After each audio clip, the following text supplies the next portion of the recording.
Hello everyone, welcome to another episode of Non-Scripted Ramblings. I'm Kendall Richardson with the Itchy Nose. Welcome, thank you for joining me. This is another video as well, obviously, for our countdown to Avengers Infinity War. And today we get to talk about the game changer that is Captain America, the Winter Soldier. So strap in, this is going to be a good ride. So trailer does a really good job of not revealing the twist of the film, even though it shows a lot of footage and a lot of dialogue from post the reveal that Hydra is S.H.I.E.L.D., S.H.I.E.L.D.'s Hydra, etc. Pardon me, S.H.I.E.L.D. is in, Hydra is in S.H.I.E.L.D. Yeah, I thought that was really well done, very well edited, put together. Also, it kind of does a really good job of not revealing who Winter Soldier is, except there are a couple of shots where you get him without the mask on, and if you pause them, you can see it's Bucky. At the time I would have seen this trailer, I didn't know who the Winter Soldier was, and who, and if Bucky was it. Obviously, it was comic book and common knowledge, really, I guess, but I didn't really, I was still kind of, this is the phase when I was kind of, at the time, just really starting to really dive in deep with this kind of love for Marvel movies, and I didn't really know, like I've said before, I don't read comics, so I didn't really know too much about a lot of the, who these characters are in terms of their comic book origins. So if I'd have known that, I would have obviously known Winter Soldier was Bucky, but I did have that spoiled for me before I saw the movie, which was a shame, because that would have been a really killer reveal, because the scene itself is fantastic and very powerful, but yeah, I had it ruined going in, but oh well, whatever, doesn't matter now. But the trailer, yeah, it's pretty solid, it's good, I like it. There's a couple of little bit shots and some dialogue that's not in the movie, but other than that, it does a really good job of kind of teasing the chaos and the what the hell's happened kind of anticipation of this film. So it's quite, yeah, it is quite good. So the movie itself, obviously, it's, it has to be said, and is said quite often, it's one of the best movies in the MCU. This was the Russo brothers' debut as directors for the Marvel Cinematic Universe, and boy, what a way to start.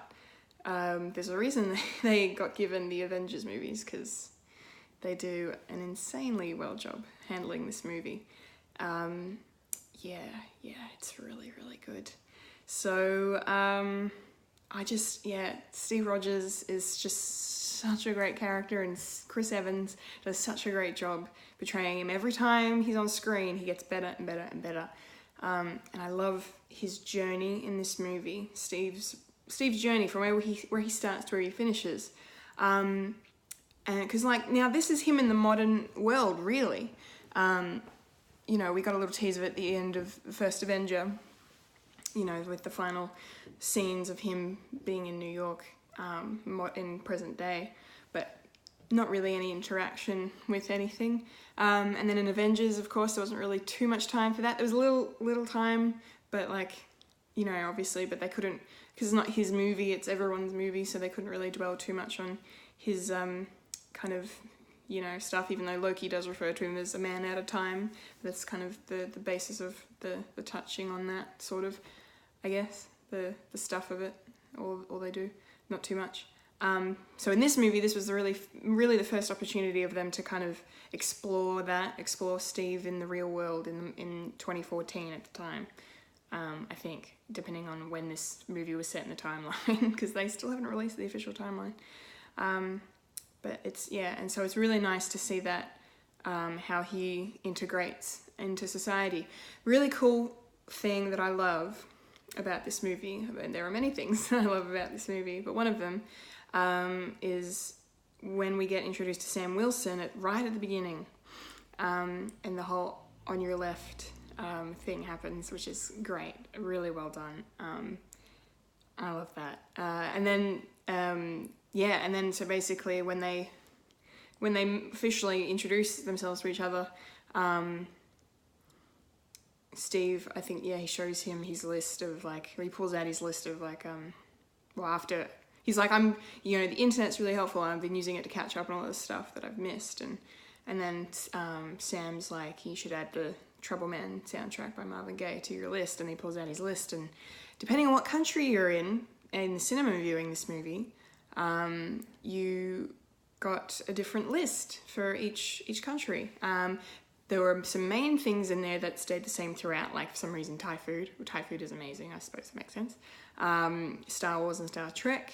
Other things, I can't remember, there's something else. But there's a few that change every one. So in the American one, there's Steve Jobs. In the Australian one, it was Steve Irwin. And then in the British one, it was Sean Connery. So there's different iconic names per country. In the Australian one, there was also Tim Tams, and Skippy the Bush Kangaroo, which I thought was hysterical. So I love that little touch. Obviously on the DVD they didn't do that, so it's just the American list that you get, but that's fine. For the cinema going viewers at the time, it was pretty cool. I also really enjoy how at the end of the film, when Steve's waking up after his ordeal fighting the Winter Soldier / Bucky,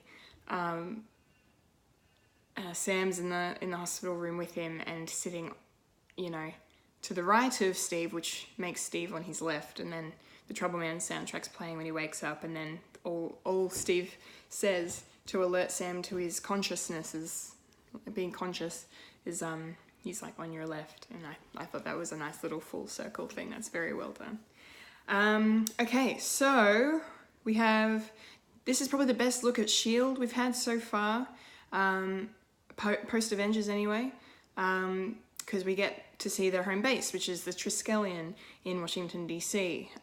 So obviously it's introduced in this movie and then kind of immediately torn down because of, you know, what happens with S.H.I.E.L.D. and Hydra. But we get to see where S.H.I.E.L.D. kind of operates from. And that Cap is, you know, spending most of his time there post Avengers because he doesn't really have any other kind of role to fill. He hasn't found his place really yet in the world. And this is kind of, he feels at the start of the movie, he feels like this is what he needs to do. He needs to serve, he needs to, you know, do well for his country and, you know, protecting the people. And, you know, with S.H.I.E.L.D., he thought it was the best way to go. And, you know, obviously no one really knew, you know, well, the good guys didn't know. Hydra was still, a thing. Yeah, and so we meet Alexander Pierce, played by the legendary Robert Redford.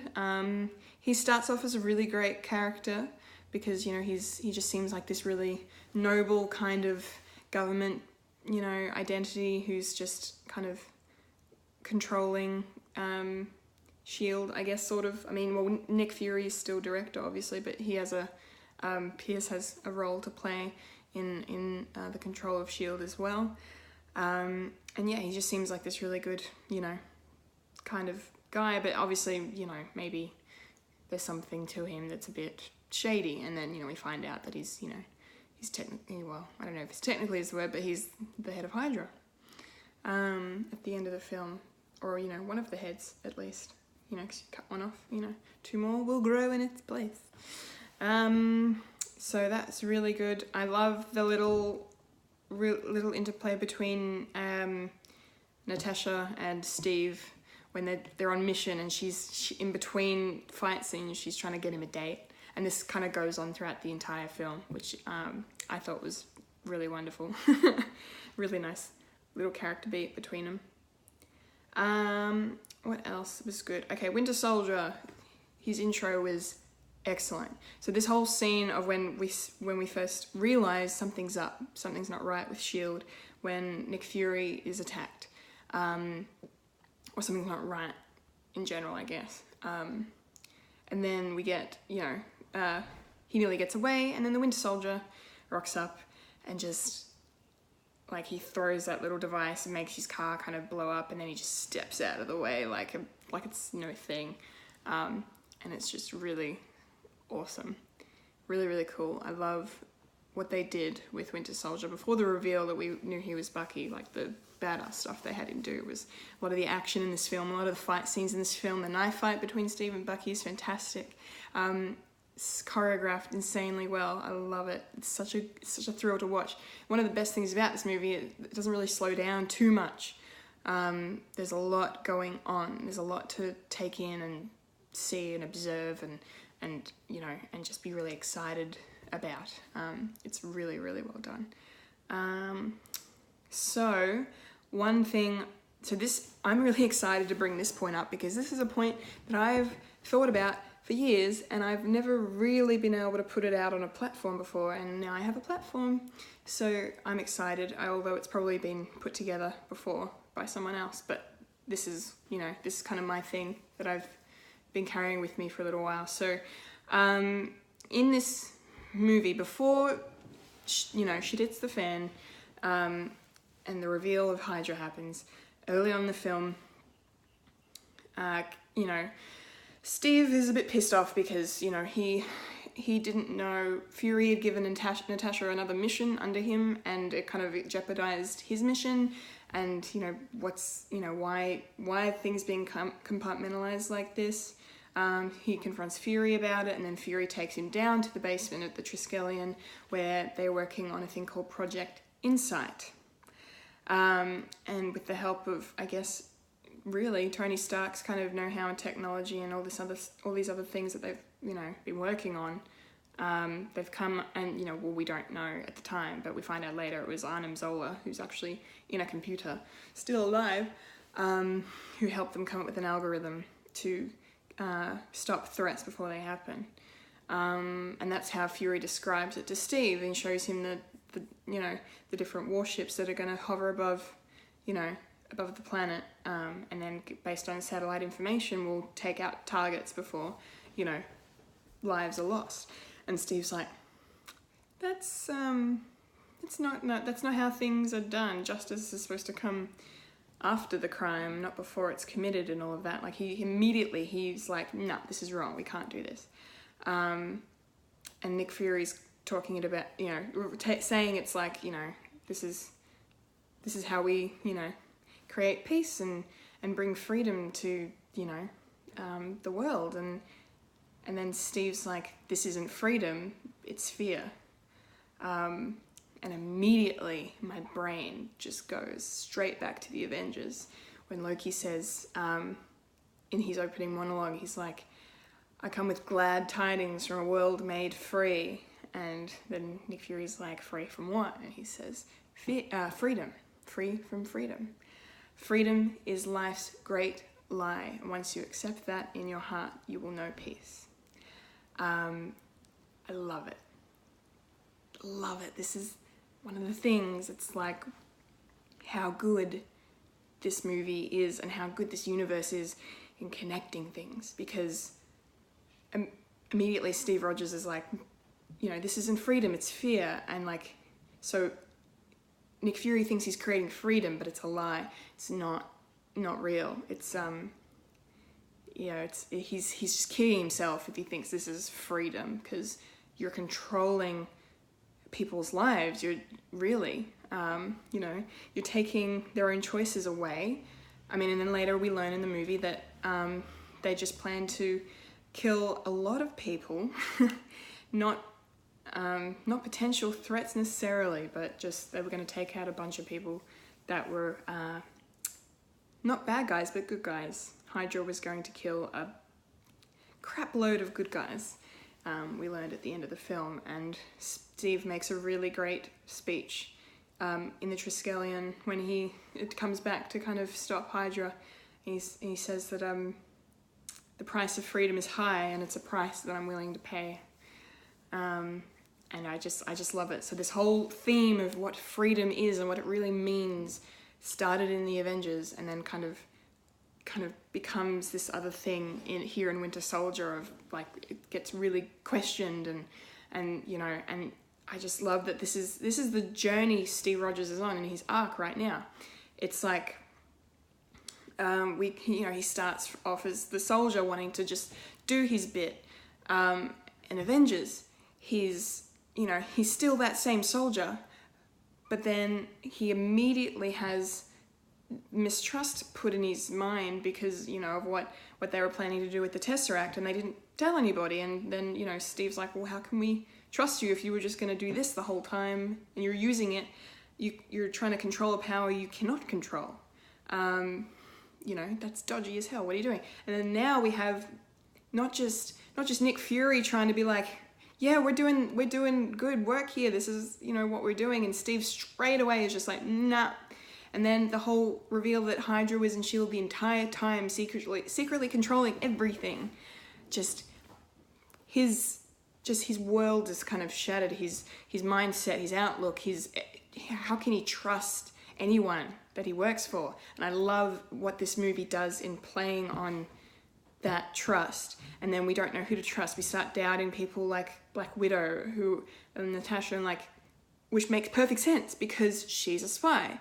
She's not only was she, you know, she a spy really. She used to work for the KGB. Like, that's insane, you know. So she's been on the side of good and on the side of bad, and she kind of, you know, so she's innately someone that you maybe cannot trust. And so you doubt her, but then, you know, she proves herself to Steve, obviously, and it works out for the best, thank goodness. And then, you know, everyone else he thought he trusted in S.H.I.E.L.D., apart from Nick Fury and Maria Hill, you know, turned out to be liars and traitors, really. So his worlds crumbled apart. And then I love, there's a line that Pierce says, he says, to build a better world means tearing the old one down.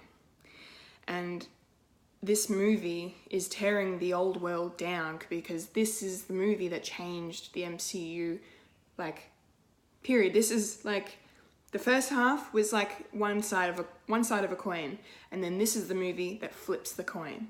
And then from there on, we get a new, completely different kind of reality, which is explored wonderfully in the show Agents of S.H.I.E.L.D. Guys, I've said it once, I'll say it again, watch that show.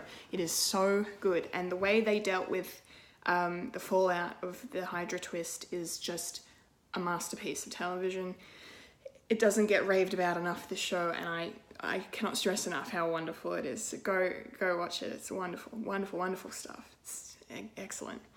But yeah, I just love, see, this whole story in this film. It's not just the twist about Bucky, but it's just the Hydra twist is really the crux of why this movie is so good and so important. And then, of course, when we get to Age of Ultron and Civil War, we're still dealing with the fallout of the Hydra reveal. Not so much, obviously, in Age of Ultron. A little bit, but not so much. And then, by the time we get to Civil War, the whole basis of Cap pretty much not wanting to sign the Accords stems from these earlier movies, because this is why, you know, because, I mean, I'll say it when I get to Civil War, but, you know, why he's not going to, you know, what if we're being controlled by, the UN, if we're being controlled by the UN, what, you know, they're going to send us somewhere we don't think we should be when we think we should be somewhere else. Like, what are we supposed to do? We can't,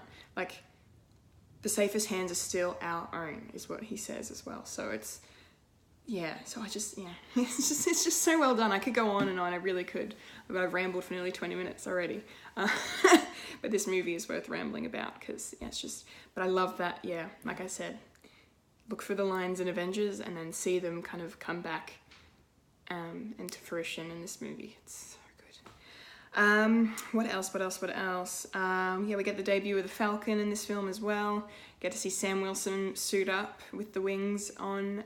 Freaking awesome. I love Anthony Mackie. He's so great. He's so funny. He's such a great addition to the MCU. I always look forward to his scenes now, because he's just such a good character and such a great actor in that role. I love him. Really, really good. What else? Oh, so this is another connected thing. This was also the movie where we had the first ever mention on screen of Dr. Stephen Strange. So I think there's been some debate about this mention since, because at the point that this movie, until we get this timeline that Kevin Feige promised us, which I'm starting to think now is probably not going to happen because it's been months and it's still nothing. depending on when this movie is set in terms of when Doctor Strange is, people are have been wondering what's the go here with that name drop. Like, why would he be on S.H.I.E.L.D.'s radar already? But then it's like, well, he's, one of the best surgeons in the world, so maybe that's why he was name dropped by Sitwell. But it's pretty cool, that was the confirmation that Strange exists in this universe, and that they're going to use him in the future. And then of course we got Doctor Strange in phase 3. So and then of course Sitwell is killed by the Winter Soldier for divulging all of the secrets about Hydra and Project Insight, after Zola kind of started talking to Nat and Steve about it. And then we get Sitwell kind of expositing a bit more details about it all. And then, so with the Winter Soldier kills him, throws him in front of a truck. Bye-bye, Agent Sitwell. Another cool little nod. I think you could probably pause and look at all the names that come up, but when the ships are targeting the Hydra threats, one of the shots we get is Avengers Tower. So, and this is the first time we see Avengers Tower on the screen in the MCU, because obviously they want to take out Tony Stark's base of operation, and that's, but it doesn't happen. But we get it, because after, obviously at the end of Avengers, we had the Stark Tower left with just the A, and it was a nice little wink, wink, nudge, nudge, foreshadowing, which is cool. And we don't actually see Stark Tower until Age of Ultron happens, but yeah, this was the first time we actually got to look at it completed, because it's been done. So that was really cool. I like that. What else? Oh, the Stan Lee cameo is quite funny, little cutesy. Steve has to, because he's escaped from S.H.I.E.L.D. or Hydra. He doesn't have his suit with him, so he has to go get one, and he goes to the Smithsonian Museum where there's an exhibit on him, and he takes his one from the first Cap movie and he wears that. And then Stan Lee, who's a security guard, walks in, sees that the suit's gone, he's like, man, I am so fired. Aw, Stan Lee. Yeah, very cool. I like it. What else do we have to discuss here?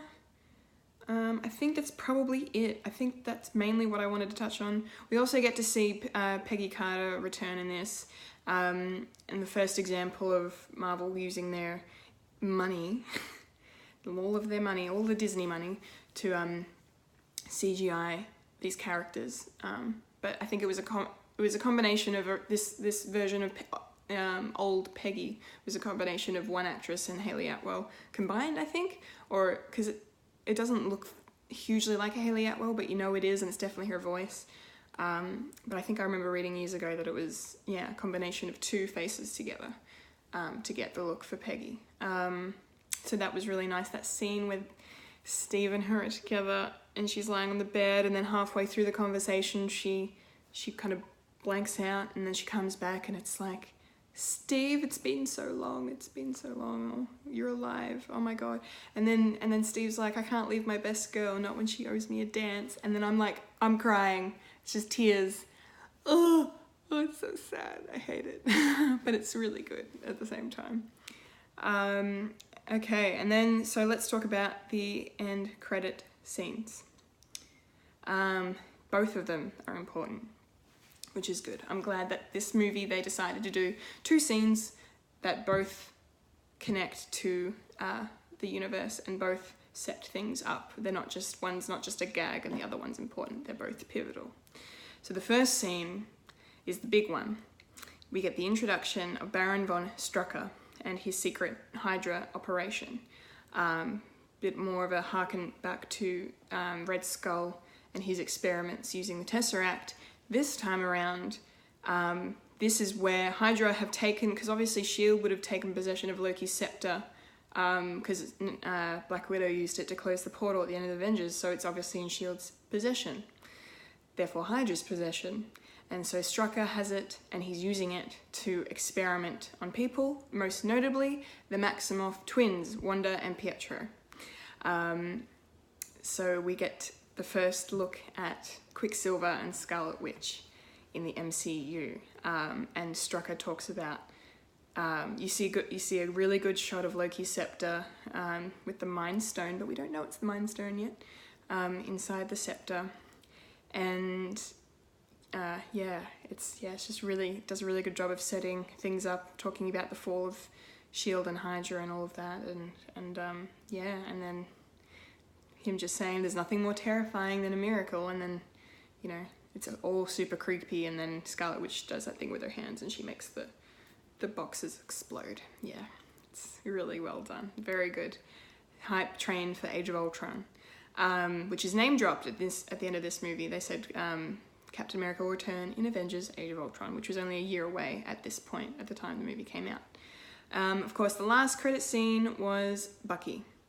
After the events of, the final kind of fight with him and Steve on the Insight helicarrier, which was just so emotionally charged as well as just brutal fighting. It was, and the whole I'm with you to the end of the line.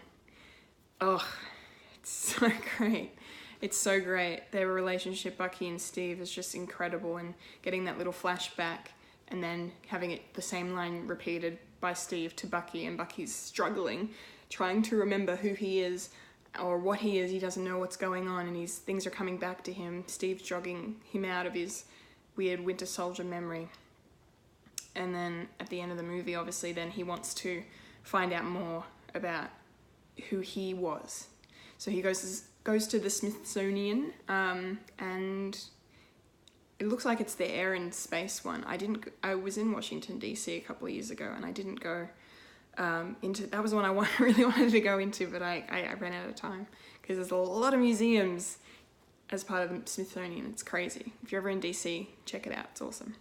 But yeah, it looks like that's the museum it's in, the exhibit, which Steve visited earlier in the film, and then again when he went and got his costume.